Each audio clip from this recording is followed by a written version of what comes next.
I am so excited. We just recently found out that each teacher in our building got $250 to spend on our classroom library before the end of the year because someone wrote a grant, and that's very exciting. And I'm going to talk to you today and share with you today how I spent the $250 that I got on my classroom library. Now, there's lots of different ways to spend money. Lots of times we get input from our kids, lots of times, just depending on the part of the year where we have funds to spend, how that impacts our purchasing.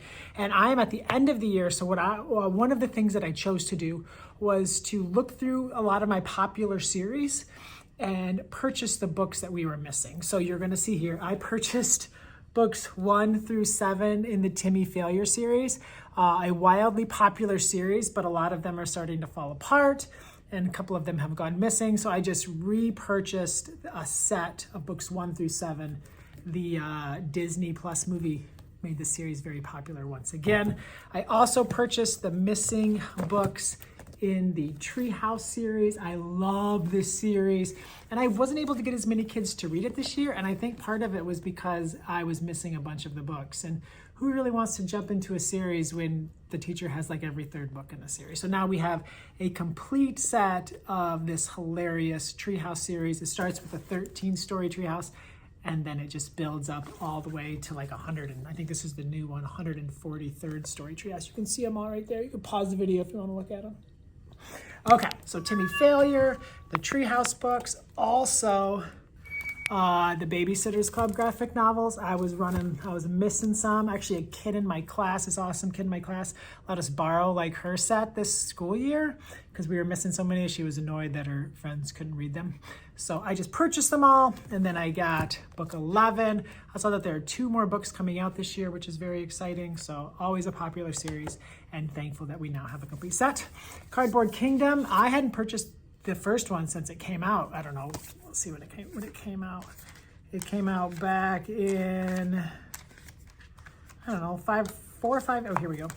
Came out back in 2018, so in 4 years, and a lot of kids have read it. They love this one. When this book came out, it was one of the most popular books in my class. So we have book 1, book 2. Hopefully you can find some new readers before the end of the year and then hit the ground running next fall.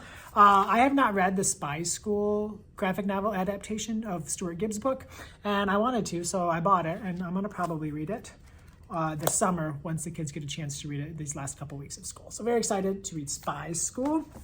One of my students brought this in, or no, we got it at the school book fair, the recent book fair we had, and devoured it and loved it and said I should get it for the class. So I listened, got it.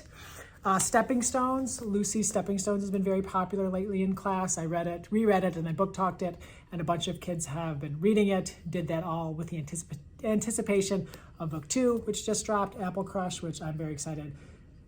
And I'm gonna have to get as many kids as I can get to read it for the end of the year and then get it home because my own daughter, my 6th grade daughter, was really wanting to read this one. Next up, Stella by Starlight.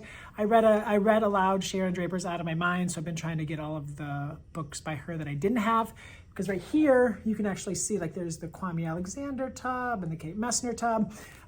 There's so much love for Sharon Draper's books this year, between Out of My Mind and Out of My Heart and Blended, and I wanted to kind of pull those books out of the realistic fiction section of our classroom library and move them into their own basket in an author tub.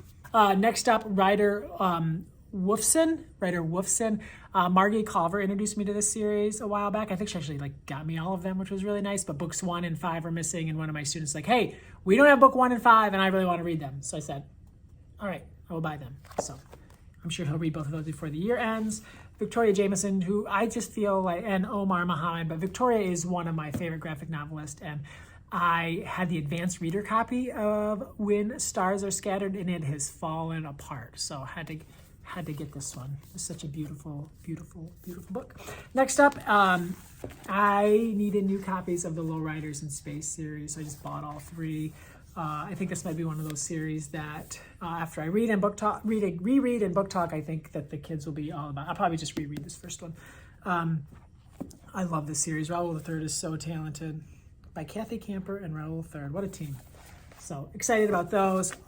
Those were so cool when they came out. And finally, this beautiful new picture book, because we also need to have picture books in our classroom libraries, of course. Blur, Min Lei, Dan Santat. Probably going to read this one of the last days of the school year.